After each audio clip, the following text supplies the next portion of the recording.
مرحبا. بهالحلقة اليوم رح نسلط الضوء طبعا على أجمل الاقتباسات الشعرية للرائع والمبدع نزار قباني عن الحب.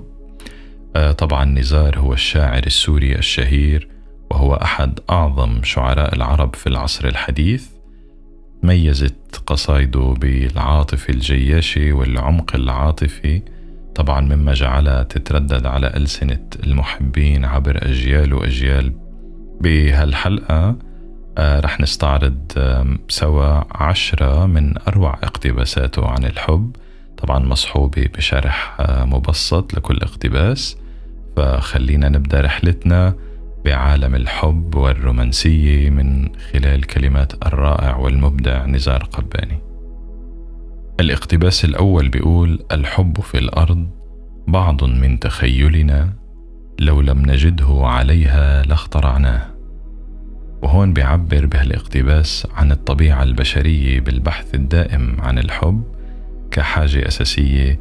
طبعا نزار هون بيشوف إنه الحب هو جزء من خيالنا وإبداعنا، وإنه الإنسان رح يخترع الحب حتى إذا ما لقى بحياته الواقعية. طبعا وإذا هيدا الشيء فبدل على أهمية الحب كقوة خارقة وخيالية وإبداعية بتعزز حياتنا وبتمنحها معنى أكيد. الاقتباس الثاني بيقول: في كل مرة أفكر فيها بالكتابة عنك، أفكر أي وطن هذا الذي يسكنني حين أكتب.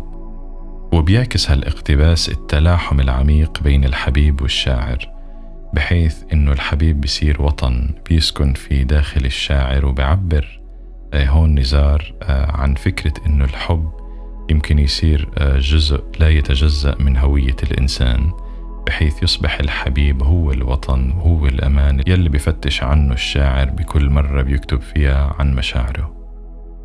الاقتباس الثالث بيقول: لو لم تكوني أنت في حياتي، كنت اخترعت امرأة مثلك تماما، بنفس جمالك ونفس قلبك ونفس جنونك.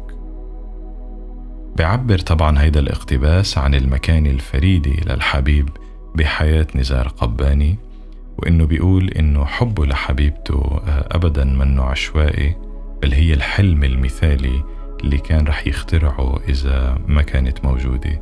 طبعا هالكلمات بتعبر عن مدى توافق الحبيب مع خيال وأحلام الشاعر، وكأنها بتجسد كل ما بيتمناه في شريكة حياته.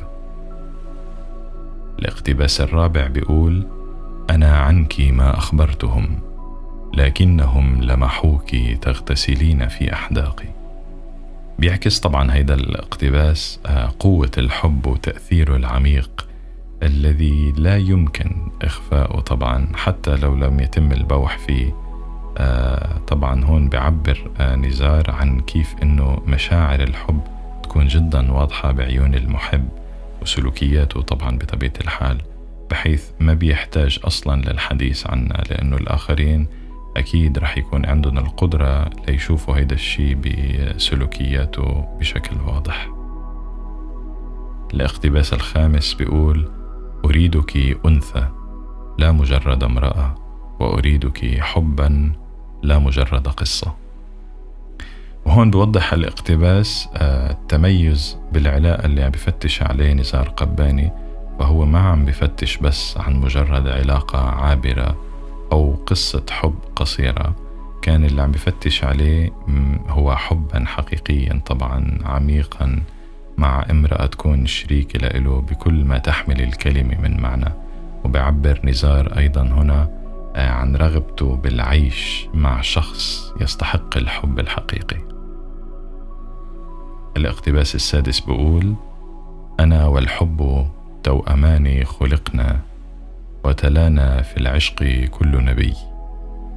طبعا هون نزار قباني عم بحاول يمثل أو يوصف العلاقة الوثيقة بينه وبين الحب، وبيشوف نفسه كجزء لا يتجزأ من الحب، وكأنهم توأمين انخلقوا أو خلقوا مع بعض.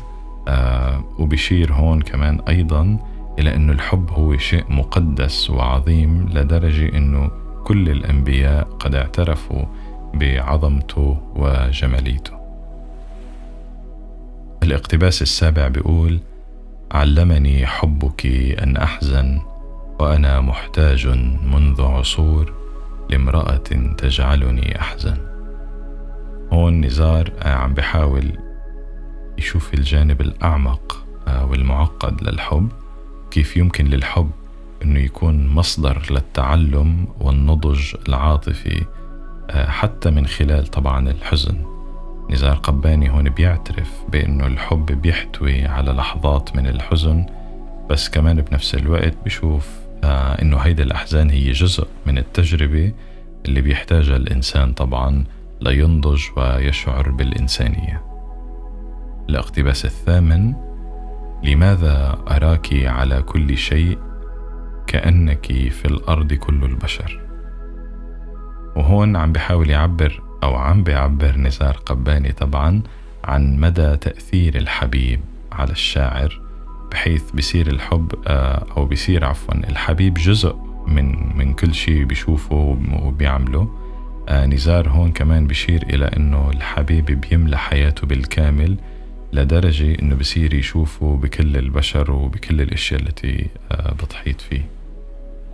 الاقتباس التاسع بيقول: أحبك حتى يتم انطفاء النجوم وتذبل الأزهار وتصبح الدنيا صيفا. طبعا بيعكس هالاقتباس الحب الأبدي اللي بيتجاوز طبعا الزمن والواقع. نزار قباني هون بيستخدم صور بلاغية قوية جدا ليعبر عن مدى استمرارية حبه حتى بوجه التغيرات الكونية والطبيعية، مما بدل على عمق وإخلاص هذا الحب. الاقتباس العاشر بيقول: كتبتي لي يا غالية الأسطر، كتبتي لي والشوق يكتب لي سطورا من النار. طبعا بيعبر هالاقتباس عن قوة الكلمات والتواصل بين المحبين.